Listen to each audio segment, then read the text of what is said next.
এটা হচ্ছে আলীবাহার টি এস্টেটের শুরু আসলে এখান থেকে গোয়াবাড়ি। কি অসম্ভব সুন্দর একটা ভিউ দেখুন, বাইক রাইডের সাথে সাথে এই চা বাগানের সৌন্দর্য উপভোগ করুন।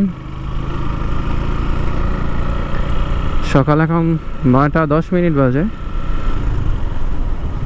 এটা কি? হ্যাঁ, এই রাস্তা ধরে কিন্তু কি এয়ারপোর্ট বের হয়েছে। হ্যাঁ, আমরা আজকে তাই করব। এই রাস্তার আশপাশের সৌন্দর্য, পাগা চা বাগানের সৌন্দর্য দেখতে দেখতে চলে যাব এয়ারপোর্ট। হ্যাঁ, আমি অনেকদিন পর আসলে এই রাস্তা আসছি।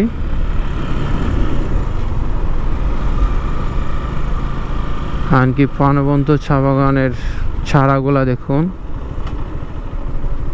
আর প্রচুর বৃষ্টি হচ্ছে সিলেটে ইদানিং, বন্যা বৃষ্টি সবই আসলে হচ্ছে, যার কারণে রাস্তাঘাট খুব দ্রুত আসলে ভেঙে যাচ্ছে।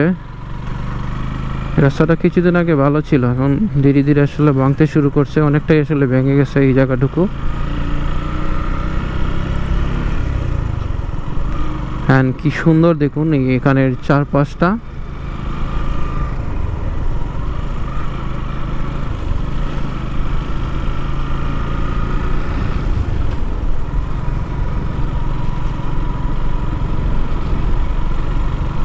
সবুজে ঘেরা চা বাগান, দুইটা সাইকেলে সম্ভবত এয়ারপোর্টের দিয়ে গেছিল।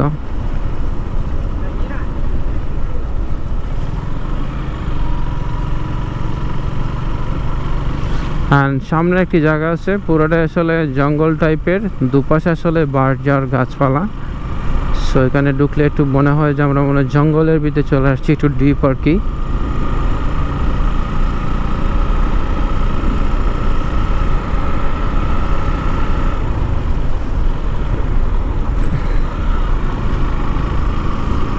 এই যে এই জায়গাটা অনেক শীতল। দুপাশে দেখুন কি বাঁশঝাড়, তারপর পাহাড়ি টিল্লা টুল্লা। এদিকে চা বাগানগুলো কিন্তু পাহাড়ের টিল্লাতে।